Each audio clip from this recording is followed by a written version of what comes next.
అమ్మా మీరు ఆగండమ్మా. అలా మాట్లాడకూడదు, ఇలా రాకూడదు మీరు. ఏంటి ఏంటి మాట్లాడకూడదు? అది అడ్డమైన అబద్ధాలు అడ్డదిడ్డంగా వాగుతుంటే గుడ్లు అప్పగించి చెవులు రిక్కించి వింటూ కొయ్య బొమ్మలా కూర్చోవాలా? ఏంటండి డిస్టర్బెన్స్? అమ్మని డిస్టర్బ్ చేసింది నువ్వు, వాళ్ళని డిస్టర్బెన్స్ అంటావే?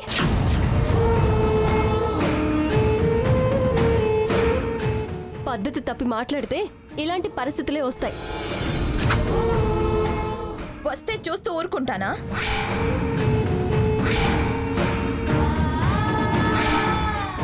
ఊరుకోక ఏం చేస్తావే?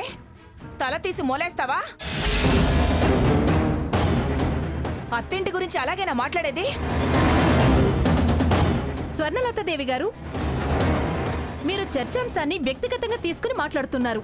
నా అనుభవం చెప్తున్నా. మీ అమ్మగారే అబద్ధం అంటున్నారుగా. ఆవిడ వాళ్లకు భయపడి అబద్ధం అంటుంది. కేటే నేను భయపడే అబద్ధం అనేది? అమ్మా నోర్ముయ్.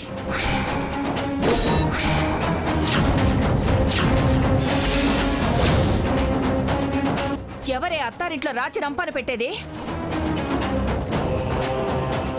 నెత్తిన పెట్టుకుంటే జుట్టు పీకే రకల్లా తయారైంది చాలక వాళ్ళ మీద నిందలేస్తున్నావా? అమ్మా నీకలా పిలిచే అర్హతే లేదే. నా కడుపున చెడపుట్టావు నువ్వు.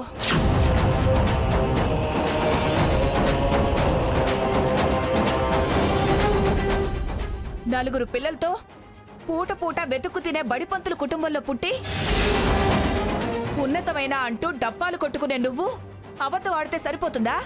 బాధలు పడ్డదాన్ని నేను. మళ్ళీ ఆ కూతకొస్తే పళ్ళు రాల్తాయి. ఏం బాధలు పడ్డావే? వాళ్ళు పెద్ద మనసు చేసుకోకపోయింటే నీ బతుకు ఎప్పుడూ బజార్ పాలయ్యేది.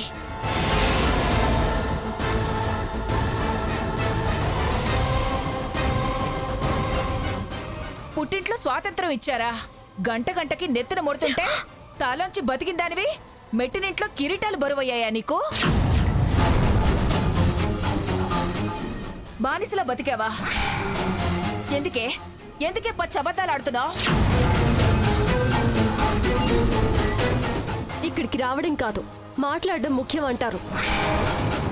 అది చూస్తావుగా అంటూ ఇలా చెత్తవాగడా వాగేది? ఇదో చెత్త, దీని ఆలోచనలో చెత్త. ఇంతకన్నా ఏం మాట్లాడగలదు?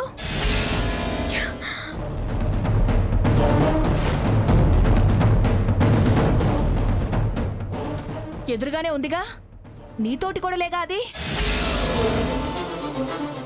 దాని అరికాలు బుద్ధి కూడా లేకపోయిందే నీకు? ఇంటికాడే అనుకున్నాను, అత్తగారింట్లో అనుకున్నాను. ఇక్కడ అమ్మ కూతుళ్ళకు పడదని దేశం మొత్తం తెలిసిపోయింది. ఎంత చెప్పినా వినిచావరే మా వీధిలో. కాఫీ పొడి కోసమని వెళ్ళి మొత్తం అందరికీ చాటింపేసేయాలి. అంతే, ఈ దెబ్బతో వీళ్ళ పరువు కాస్త పోతుంది. అనివార్య కారణాల వల్ల కార్యక్రమంలో అంతరాయానికి చింతిస్తూ తిరిగి చర్చా వేదిక ప్రారంభిస్తున్నాం. ఈ రాక్షసి కనిపించదే? దాన్ని తరివేసుంటారులే. దాన్ని అసభ్య ప్రవర్తన అని తీసేసుంటారు. రోగం బాగా కుదిర్చారు. ఏంటక్క స్వర్ణ మరి ఇలా తయారైందేంటి? అంత నా కర్మ. పిఠాపురం సీతామహాలక్ష్మి గారిని చర్చ ప్రారంభించాల్సిందిగా మనవి.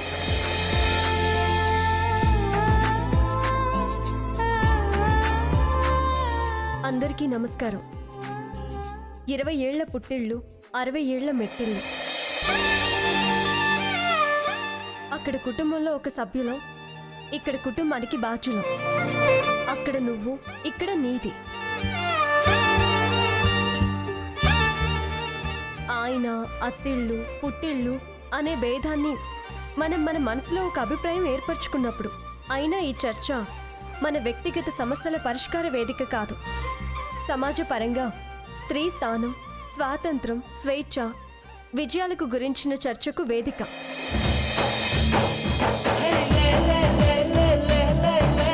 ఇతిహాసం నుంచి ఇప్పటి వరకు స్త్రీ అణచబడుతుంది అంటారే, అప్పుడు ఇప్పుడు కొందరు అలాంటి స్వభావం ఉన్నవాళ్ళు ఉండొచ్చు, మీకు తెలియంది కాదు. రామాయణంలో రాముడు, భారతంలో దుర్యోధనుడు. అలా అప్పుడైనా ఇప్పుడైనా వేళ్ల మీద లెక్కించదగిన వాళ్లే. వాళ్ళని ఉదాహరణగా చేసి మొత్తం వ్యవస్థను నిందించటం అంత సబబు కాదు అనిపిస్తుంది.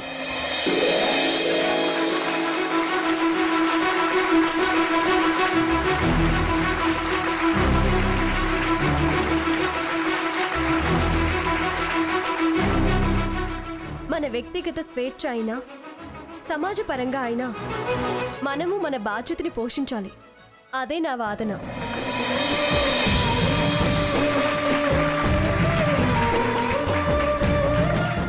స్త్రీల హక్కుల పరిరక్షణకు ఎన్నో చట్టాలున్నాయి, శాసనాలున్నాయి. కానీ ఎంతవరకు స్త్రీలు వాటి పట్ల అవగాహనతో ఉన్నారు? ఇందాక ఒక వ్యక్తి తన స్వవిషయాన్నే తప్పుగా చెప్పి తన వాళ్లను తనే దోషులుగా చిత్రీకరించింది.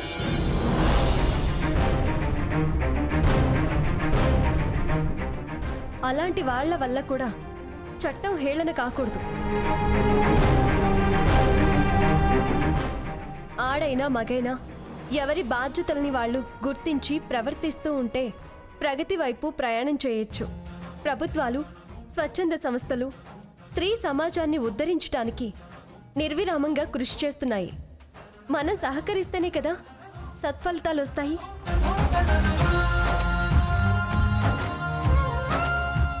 ఈరోజు అన్ని రుంగాల్లో స్త్రీలు ఉన్నతంగా ఎదిగారు. దేశాన్ని పాలించేవారు ఉన్నారు. సభావతులున్నారు, పైలట్స్ కూడా ఉన్నారు. విద్యావేత్తలు, శాస్త్రవేత్తలు, నిపుణులు ఎందరో మరెందరో ఉన్నారు.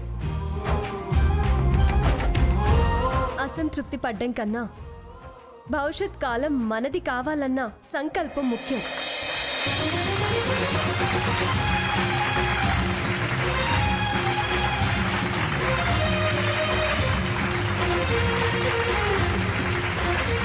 ఖచ్చితంగా భవిష్యత్తులో తిరిగి మాతృస్వామిక వ్యవస్థ వచ్చి తీరుతుందన్న నమ్మకం నాకుంది.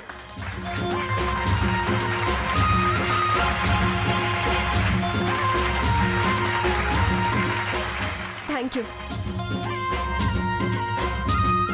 సీత మాటల్లో నిండైన ఆత్మవిశ్వాసం ఉంది.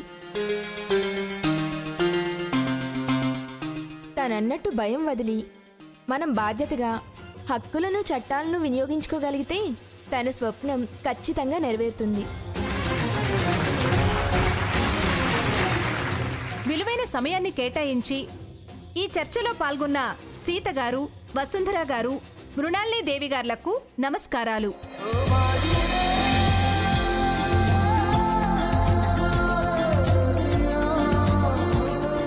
ముఖ్యంగా సీత గారికి ప్రత్యేక అభినందనలు.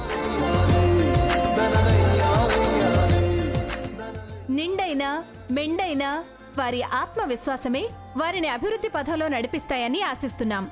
ఇంతటితో ఈ చర్చా కార్యక్రమాన్ని ముగిస్తున్నాం. Thank you. చూడండి, అది ఎంత విలువైన మాటలు మాట్లాడకపోతే దాన్ని అంతగా అభినందిస్తారు. వదినే గ్రేట్. తనకు అన్ని రంగాల పట్ల అవగాహన ఉంది. అందుకే కదరా తను అలా ఎదగలుగుతుంది. సీత మన పేరు నిలబెట్టిందండి. పరువు తీసిందని సంగతి తేల్చాలి గ్రాని. రేయ్ వదిలేయరా, అయిపోయింది కదా. వదిలేస్తే మనం ఫ్యూచర్లో తలెత్తుకొని తిరగలేం.